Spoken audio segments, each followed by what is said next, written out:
रूस ने भारत के साथ मिलकर बना दिया दुनिया का सबसे खतरनाक हथियार, वो हथियार जिसका पता लगते ही अमेरिका हो गया। अलर्ट, अमेरिका और रूस का रिश्ता हमेशा ही नाजुक रहा है।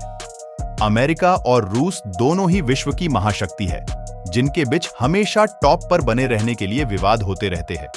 वैसे तो इन दोनों देशों के रिश्ते काफी पुराने हैं। जितने मजबूत इनके राजनीतिक और व्यापारिक रिश्ते हुआ करते थे, उतने ही कड़वे रिश्ते इन दोनों देशों के बीच हो चुके हैं, जिसका मुख्य कारण नाटो को बताया जाता है। रूस और अमेरिका सालों से एक दूसरे पर हमला करना चाहते हैं। रूस हमेशा से ही अपने आप को मजबूत बनाने के लिए, अपने आप को सुरक्षित रखने के लिए एक से बढ़कर एक खतरनाक, विनाशकारी हथियार बनता रहा है। अब रूस ने भारत के साथ मिलकर जो अत्याधुनिक हथियार बनाया है, उस सुपरसोनिक हथियार का सामना करने वाला दुनिया में कोई दूसरा हथियार नहीं है। चलिए वीडियो में आगे जानते हैं इस हथियार के बारे में। तब तक आप हमारे चैनल को सब्सक्राइब करके बेल आइकॉन बटन दबा दीजिए। दोस्तों, भारत की डीआरडीओ और रूस की एनपीओ मशीनोस्ट्रोएनिया दोनों ने संयुक्त रूप से इस सुपरसोनिक क्रूज मिसाइल का निर्माण किया है, जिसे नाम दिया है ब्रह्मोस। ब्रह्मोस नाम भारत की ब्रह्मपुत्र और रूस की मस्कवा नदी पर रखा गया है। ब्रह्मोस की रेंज 290 किलोमीटर और मेक 7 की गति होने की संभावना है। भारत और रूस दोनों मिलकर ब्रह्मोस मिसाइल के नए जनरेशन पर काम कर रहे हैं, जिसे नाम दिया गया है ब्रह्मोस 2। ब्रह्मोस 2 एक हाइपरसोनिक क्रूज मिसाइल होगी, जिसकी रेंज 1500 किलोमीटर तक होने की संभावना है। अभी इस मिसाइल पर दोनों देशों की तरफ से कुछ ज्यादा जानकारी नहीं दी जाती है। अलग अलग समय पर इस हाइपरसोनिक मिसाइल के प्रोटोटाइप मॉडल पब्लिकली दिखाए जा चुके हैं, लेकिन इस मिसाइल को 2030 तक लॉन्च करने की पूरी संभावना है। ब्रह्मोस मिसाइल एक कम दूरी की रैमजेट हाइपरसोनिक क्रूज मिसाइल है। इसे पनडुब्बी से, पानी के जहाज से, विमान से या जमीन से भी छोड़ा जा सकता है। ब्रह्मोस भारत और रूस के द्वारा विकसित की गई अब तक की सबसे आधुनिक प्रक्षेपास्त्र प्रणाली है, और इसने भारत को मिसाइल तकनीक में और भी आगे कर दिया है। ब्रह्मोस एक सुपरसोनिक क्रूज प्रक्षेपास्त्र है। क्रूज प्रक्षेपास्त्र उसे कहते हैं जो कम ऊंचाई पर तेजी से उड़ान भरती है और इस तरह से रडार की आंख से बच जाती है। ब्रह्मोस की विशेषता यह है कि इसे जमीन से, हवा से, पनडुब्बी से, युद्धपोत से, यानी कि लगभग कहीं से भी दागा जा सकता है। यही नहीं, इस प्रक्षेपास्त्र को पारंपरिक प्रक्षेपक के अलावा ऊर्ध्वगामी यानी कि वर्टिकल प्रक्षेपक से भी दागा जा सकता है, जिससे इस मिसाइल की मारक क्षमता में और भी बढ़ोतरी हुई है। ब्रह्मोस का विकास ब्रह्मोस एरोस्पेस प्राइवेट लिमिटेड के द्वारा किया जाता है।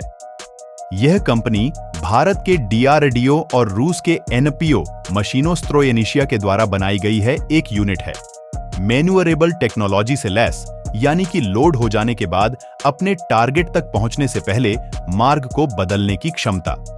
उदाहरण के लिए, टैंक से छोड़े जाने वाले गोलों और अन्य मिसाइलों का लक्ष्य पहले से टारगेटेड होता है और वे वहीं जाकर गिरते हैं। या फिर लेजर गाइडेड बम या मिसाइल होते हैं जो लेजर किरणों के आधार पर टारगेट को साधते हैं। लेकिन यदि कोई लक्ष्य इन सब से दूर हो और लगातार गतिशील हो, तो उसे निशाना बनाना कठिन हो सकता है। यही यह तकनीक काम आती है। ब्रह्मोस मैन्यूअरेबल मिसाइल है। दागे जाने के बाद लक्ष्य तक पहुंचते पहुंचते यदि उसका लक्ष्य मार्ग बदल ले, तो यह मिसाइल भी अपना मार्ग बदल लेती है और उसे निशाना बना लेती है। प्रक्षेपास्त्र तकनीक में दुनिया का कोई भी प्रक्षेपास्त्र तेज गति से आक्रमण के मामले में ब्रह्मोस की बराबरी नहीं कर सकता। इसकी खूबियां इसे दुनिया की सबसे तेज सुपरसोनिक मारक मिसाइल बनाती है। ब्रह्मोस मिसाइल को रूस अपने सुखोई फाइटर जेट में उपयोग करता है। अमेरिका ने अपनी तानाशाही के चक्कर में रूस यूक्रेन युद्ध को इतना बढ़ने दिया है। रूस और यूक्रेन न चाहते हुए भी एक दूसरे के दुश्मन बन बैठे हैं। अब अमेरिका अपनी ही चाल पर फंसता दिख रहा है, जहां उसको हमेशा विश्व युद्ध होने का डर लग रहता है। रूस के राष्ट्रपति पुतिन पहले ही बयान दे चुके हैं कि चाहे कुछ भी हो जाए, लेकिन रूस झुकेगा नहीं। चाहे सामने अमेरिका हो या पूरा विश्व खड़ा हो, लेकिन रूस झुकेगा नहीं। रूस के पास हमेशा से ही खतरनाक हथियार रहे हैं और रूस हमेशा से ये कहता भी आया है कि अगर जरूरत पड़ी तो रूस परमाणु हथियार का उपयोग करने से भी नहीं कतराएगा। अगर विश्व युद्ध होता है तो रूस भारत के साथ बनाई हुई इस सुपरसोनिक क्रूज मिसाइल ब्रह्मोस का आक्रमण अमेरिका के ऊपर कर देगा तो अमेरिका के पास इससे बचने के लिए कोई मौका नहीं होगा। भारत और रूस की आर्मी साथ मिलकर सैन्य अभ्यास भी करती रहती है, जिसका विरोध चीन और अमेरिका करते आए हैं। भारत और रूस के सैन्य संबंध बहुत पुराने और मजबूत हैं, इसलिए दोनों देशों के वैज्ञानिक एक साथ नई टेक्नोलॉजी पर काम करके ब्रह्मोस 2 को बना रहे हैं, जो पलक झपकते ही दुश्मन को मार गिराए। तो दोस्तों, आपको क्या लगता है कब तक भारत और रूस मिलकर ब्रह्मोस 2 को लॉन्च करते हैं? इसकी क्या क्या खूबियां होगी? इसकी रेंज जो बताई जा रही है वही होगी या फिर इससे भी खतरनाक मिसाइल बनेगी? आपको क्या लगता है कमेंट सेक्शन में जरूर बताएं और वीडियो को लाइक करके अपने दोस्तों के साथ शेयर करना ना भूले। YouTube पर, Facebook पर, WhatsApp पर। धन्यवाद।